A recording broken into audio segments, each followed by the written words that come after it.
sebatas itu atau ada upaya lagi? Prosesnya berjalan, nanti seperti apa kita lihat. Tapi yang pasti seperti sebelumnya, selain TPS ini ada indikasi bermasalah, tapi kita juga perlu melihat dari pihak KPU-nya apakah ini sebuah kelalaian atau sebuah kesengajaan atau proses seperti apa, karena lebih daripada satu.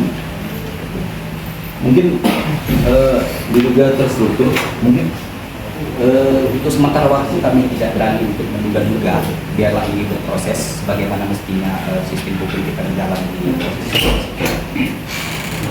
Oke. Laporan dulu Pak. Oh ya Pak, bukti laporan ini Pak. Belum ada bukti laporan. Oh ini bukti kan? Ada bukti.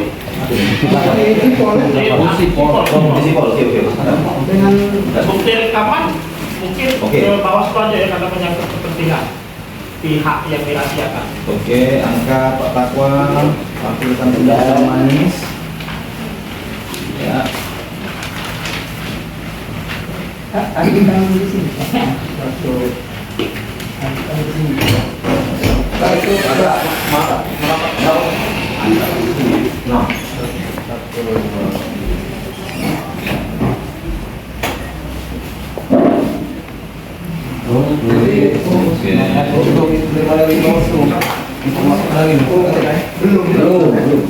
Nah, ini ada bukti jelas, adalah fakta yang sudah kami print dari SIPOL, Sistem Informasi Partai Politik yang ada di KPU secara resmi.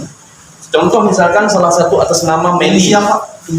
Ada inisial ya, M ya. Kemudian jabatan Wakil Ketua Partai PAC ya. Bidang Pemberdayaan Perempuan Kecamatan Pengurukan Selatan, itu salah satunya. Kemudian ada juga inisial AB, kemudian ada A.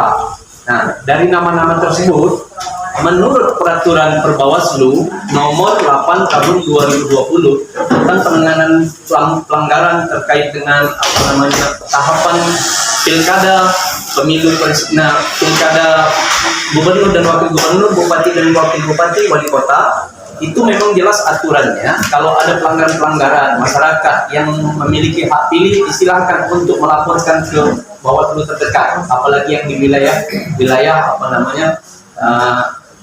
wilayah tersebut, wilayah pilih tersebut. Nah, berdasarkan hal tersebut, kami juga sudah tadi koordinasi dengan komisioner Bawaslu, yaitu bagian penanganan pelanggaran. Mereka sudah menjadikan temuan juga.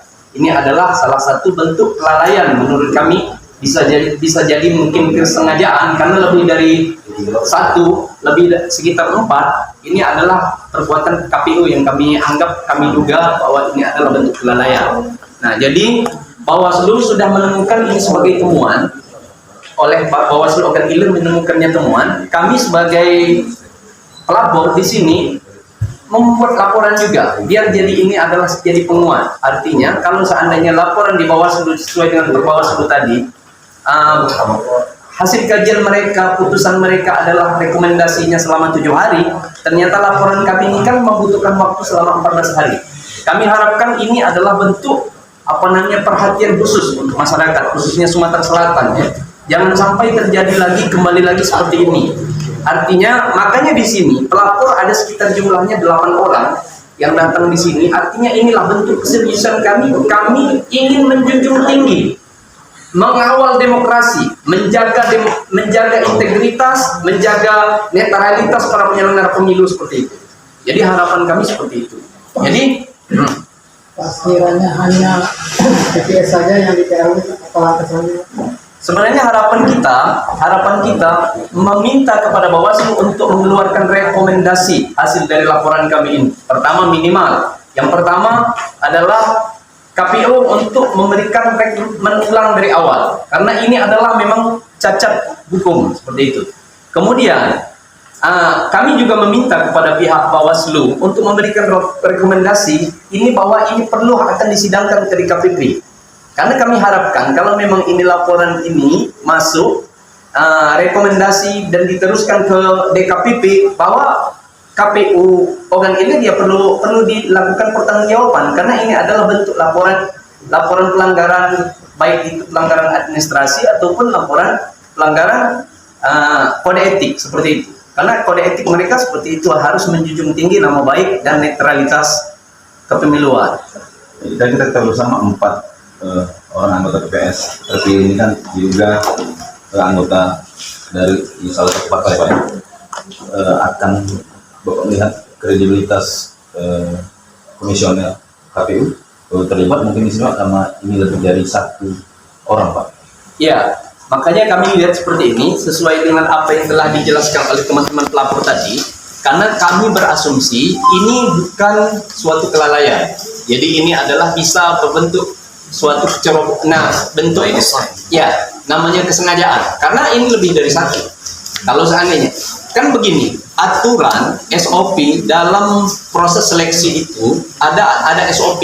Misalkan begini, SOP-nya dalam melakukan rekrutmen penyelenggaraan pemilu itu minimal ya SOP awal itu harus di cross check ulang dulu. Di cross check ulang itu semua peserta itu baik dari biografi dan identitas mereka, apakah mereka terlibat dalam apakah masuk dalam berafiliasi partai atau tidak. Caranya bagaimana? Ya dicek ke sipol dong, kayak gitu. Nah, jadi artinya begini, apa sih kerja dari KPU? Apa sih kerja dari panitia dan pokja KPU organ elit? Sampai-sampai tidak bisa tidak mengecek sejauh itu kayak itu. Pak, Nama-nama satu-satu by number address gitu. kalau 4 orang yang lolos ini sangat penting seperti Pak. Ya jelas dong. Ini kan indikasinya itu seperti itu. Ini kan jelas fakta. Saya berbicara kan fakta. Ini jelas. Silakan Bapak kalau mau browsing. Karena ini masih di browsing, posisi di sipol KPU masih ada posisi nama orangnya, kemudian jabatannya dan dia berafiliasi partai tertentu seperti itu. Jadi sangat mungkin ini syarat kepentingan Pak. Ya, jelas seperti itu. Ya.